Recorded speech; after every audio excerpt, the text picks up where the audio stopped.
والوں کے لیے سب سے پہلے آپ یہ واضح کر دیں کہ آپ کی نظر میں تصوف کی جو ڈیفینیشن ہے وہ کیا ہے؟ دیکھیے، اگر ہم علماء متقدمین اور متاخرین یعنی وہ اولیاء جو پہلے گزر چکے اور وہ خانقاہوں کے نمائندے جو آج بھی موجود ہیں، وہ جس کتابی تعریف کے قائل ہیں اور جس پر مائل ہیں وہ یہ ہے کہ تصوف ایک حقیقت ہے جس کا کوئی نام نہیں، آج ایک نام ہے جس کی کوئی حقیقت نہیں۔ تو تصوف کی یہ بنیادی تعریف ہے کہ اس کو کسی تعریف میں بند نہیں کیا جا سکتا، کیونکہ یہ احوال کا موضوع ہے۔ تو ہر وہ چیز جو انسان کے حال کا حصہ بن جاتی ہے اس کو کسی تعریف کے اندر بند نہیں کیا جا سکتا، مقید نہیں کیا جا سکتا، کیونکہ یہ علم حضوری ہے، علم احسان ہے۔ میری نظر میں تصوف اللہ سے تعلق پیدا کرنے کا سب سے پرخلوص طریق اور سلوک ہے۔ یعنی رسالت مآب علیہ الصلوۃ والسلام نے اپنے دین سے متعلق اور متصل رہنے کے لیے ہمیں جو 3 بنیادی علوم عطا کیے، ان میں سے سب سے پہلا اور مقدم علم الفقہ ہے، احکامات کی پابندی، احکامات کی بناوٹ اور احکامات کا استدلال پیدا کرنا۔ دوسرا ہے علم کلام، کہ آپ اس استدلال کے ذریعے دنیا کے علوم کے ساتھ اپنے عہد میں تبدیلیوں کے جوابات دیتے رہیں تاکہ دماغ کے اندر کوئی گرہ نہ پیدا ہو جائے اور طبیعت میں کوئی گراوٹ نہ پیدا ہو جائے۔ لیکن ایک خانہ پھر بھی خالی رہتا ہے جو رسالت مآب کا احسان عظیم ہے، جس کو کہتے ہیں علم الاحسان، کہ انسان یوں زندگی گزارے کہ وہ اللہ کو حاضر ناظر جانے اور اللہ کو اپنے اوپر حاضر ناظر جانے، اللہ کے حضور رہے اور اللہ کو اپنے اوپر حاضر سمجھے۔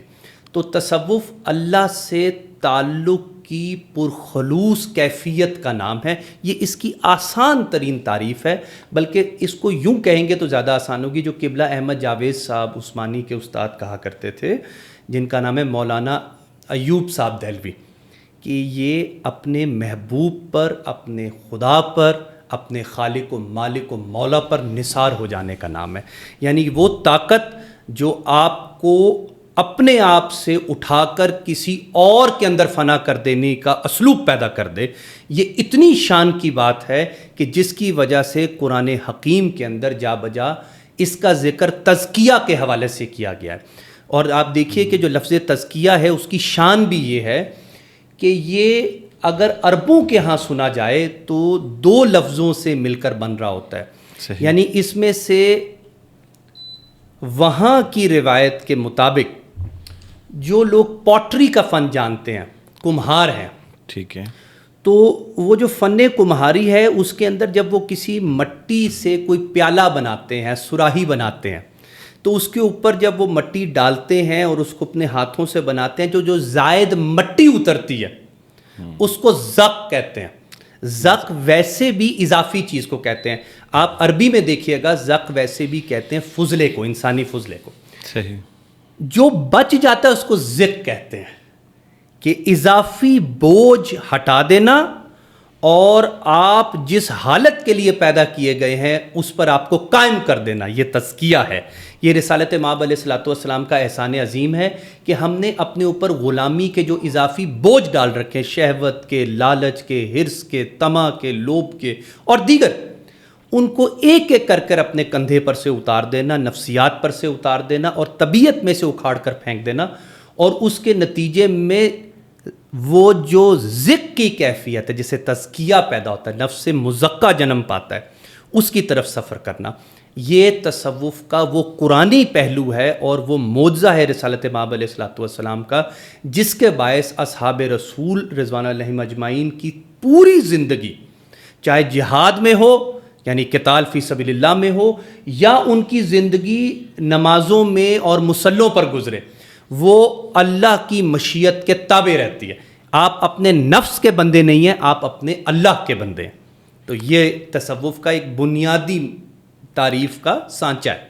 ویسے تو میرے ذہن میں اب ایک نفس سے متعلق سوال آ رہا ہے، لیکن ہماری گفتگو کسی اور جانب چلی جائے گی۔ تو میں اکثر سنتا ہوں کہ یہ جو تصوف کے پریکٹیشنرز ہیں وہ جن تعلیمات کو دیتے ہیں اور جو ہماری شریعت کی تعلیمات ہیں، تو ایک عام فہم گمان ہے کہ یہ کانٹریڈکٹ کرتے ہیں، اور یہاں تک بھی کہ تصوف کو ایک متوازی مذہب کے نام سے بھی کہا جاتا ہے۔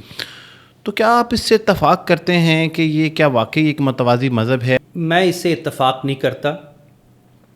فکر غامدیہ کی جڑ یہ ہے, اور ہم جناب غامدی صاحب سے اختلاف کر سکتے ہیں کیونکہ ان کا حسن اختلاف بڑا باذوق ہے.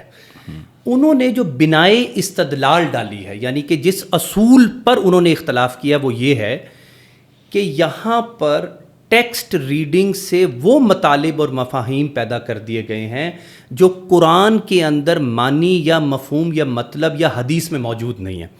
میرے نزدیک یہ متوازی دین ہرگز نہ یہ مغز دین ہے, یہ جان دین ہے, بلکہ میں کہوں گا کہ روح دین ہے. اب وہ کیسے ہے؟ یہ پیرلل ریلیجن یوں بنتا ہے جیسے وہ مختلف کتب کا حوالہ دیتے ہیں. جیسے مناز السائرین, یہ امام عبداللہ انصاری حروی کی کتاب ہے, ہرات سے ان کا تعلق تھا, ابو ایوب انصاری رضی اللہ عنہ کی اولاد تھے, اور ان کی کتاب پر ان کے دور اور اس کے بعد بہت بڑے تصوف کے ناقد ابن قیم جوزی رحمہ اللہ, انہوں نے شرح کی تھی جس کو انہوں نے نام دیا تھا مدارج سالکین.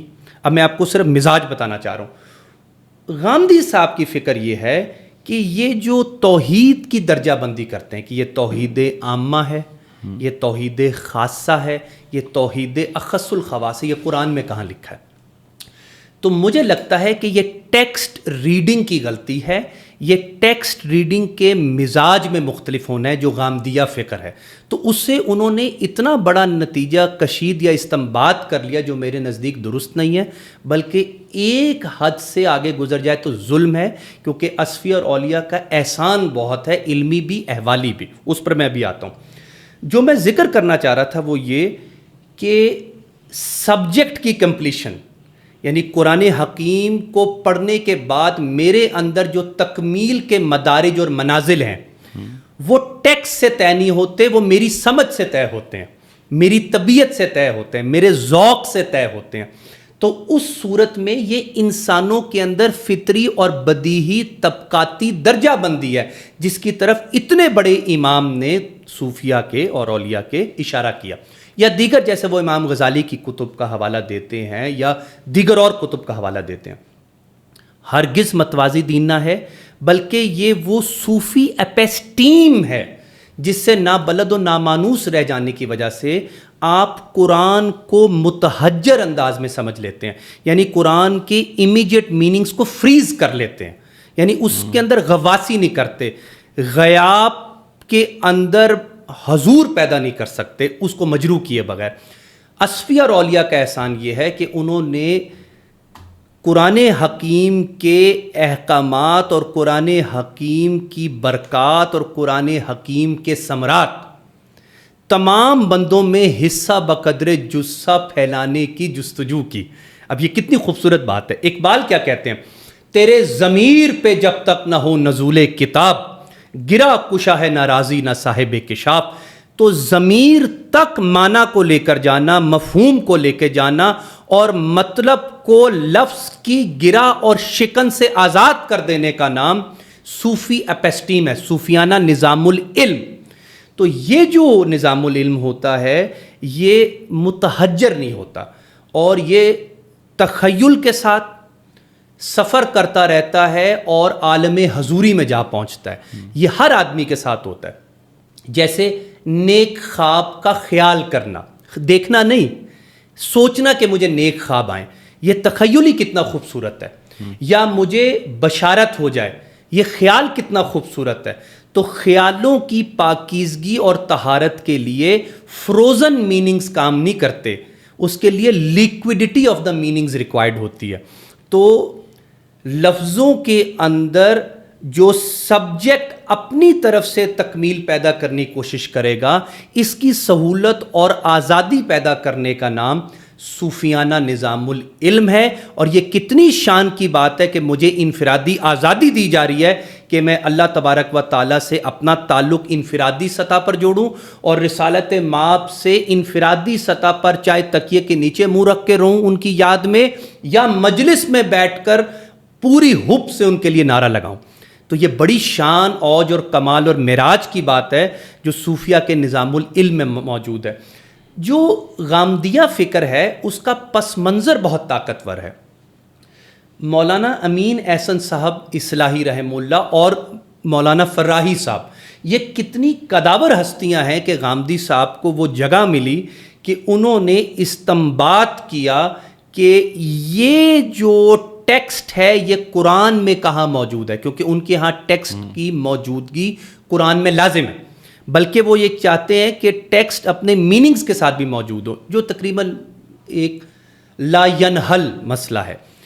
تو اتنی بڑی روایت کا نمائندہ جب بات کرتا ہے تو لوگوں کو مجھے لگتا ہے مزمحل زیادہ کرتا ہے، اس میں ازملال پیدا ہو جاتا ہے۔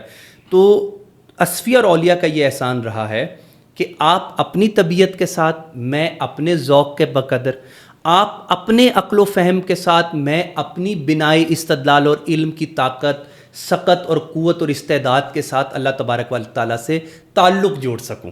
تو یہ جو صوفیہ کا نظام العلم ہے یہ اس حوالے سے بہت شان والا ہے کہ یہ غیر صوفیہ کو ٹکرائے بغیر، جھنجھلائے بغیر اس طرف دعوت دیتا ہے کہ قرآن کے اندر معنی، مفاہیم اور مطالب قیامت تک جاری رہیں گے، اور اس کا خاصہ ہی یہ ہے کہ قرآن ہر دور میں ریلیونٹ رہے گا۔ تو یہ جو ریلیونس ہے یہ شان صوفیہ اور اولیاء ہے، اپنے عہد سے ہم آہنگ رہنا۔ وہ بدقسمتی ہے کہ اس دور میں اصفیاء اور اولیاء اپنے پرانے ادوار سے جیسے ٹوٹ گئے یا متصل نہیں رہ سکے، یا اس کی شکل یا حیت تبدیل ہوگی۔